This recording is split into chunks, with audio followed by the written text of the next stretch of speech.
Number 1. Paige's mom works for a concert venue. Number 2. The boys in motion are mentioned again. Raven said she was banned from the San Francisco Civic Auditorium. So, despite the boys saving Raven, Eddie, and Chelsea from being embarrassed by Bianca and her crew, she still got kicked out?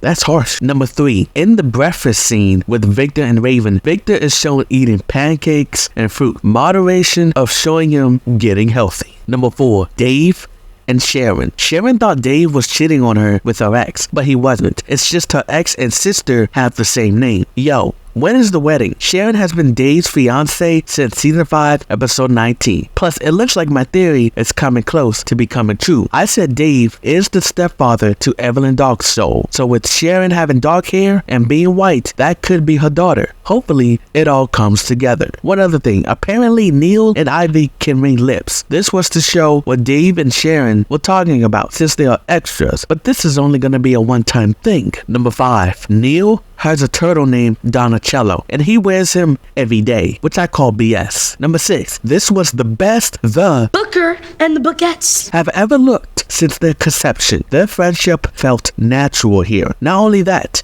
Neil and Ivy worked as individual characters too. Ivy felt like her old self, the one where I thought she was alright before the decline, and Neil was comedic, but his dialogue didn't feel forced. Booker remains as the same cool character, but still takes his vision out of context. Number 7. So the story for this episode is about getting tickets to the weekend concert, and no, he didn't show up. I didn't expect him to. That's too big of a budget, but I thought at least they'll use his voice/music. Booker and gang get their tickets from Dave and Sharon, while Alice got her ticket from Paige. However, Paige had changed her mind because her friend Sarah came back into town early, so Raven decides to take her instead, and since she's a celebrity, she could get in for free. But once they saw Tom Holland, who wasn't Tom Holland, getting thrown out, they had to sneak in. Raven changes her disguise and tells Alice she at least has 7 disguises in her car. They get in, and eventually Raven loses Alice. A guy tells Raven to plug in the stinger for support, but it's not on the ground, it's in the air. Raven gets in a man lift to go plug it in, and this is when Raven's fear of heights returns. The last time I can remember Raven's fear of heights was a thing was during the Dr. Sleevemore trilogy episodes. She does overcome it again. Raven finds Alice, and then they watch the concert, and while Alice is happy, she then becomes sad as she wished she was there with her best friend Paige. Raven tells Alice that a lot of things are gonna hurt, but she will always be there for her. They hug and go watch the concert. Now there is a potential storyline that could come from this. It's gonna go like this. Sarah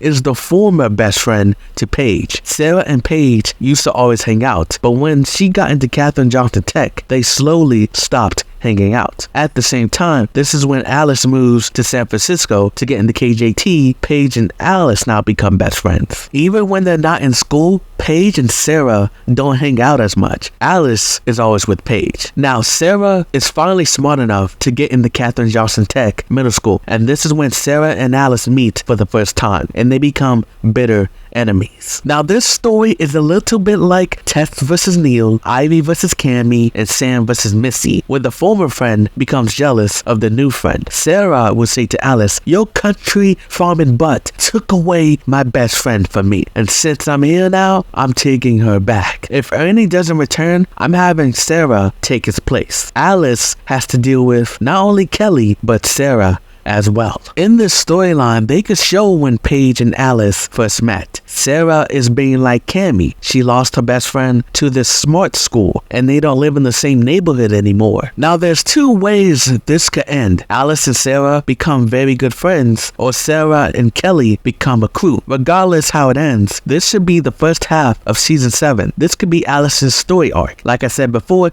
if Ernie doesn't return, I think it should be option 1, because Alice is gonna need another friend for the trio. But that's just me. Let's see how it all plays out. Number 8, that rap at the end. Oh my goodness.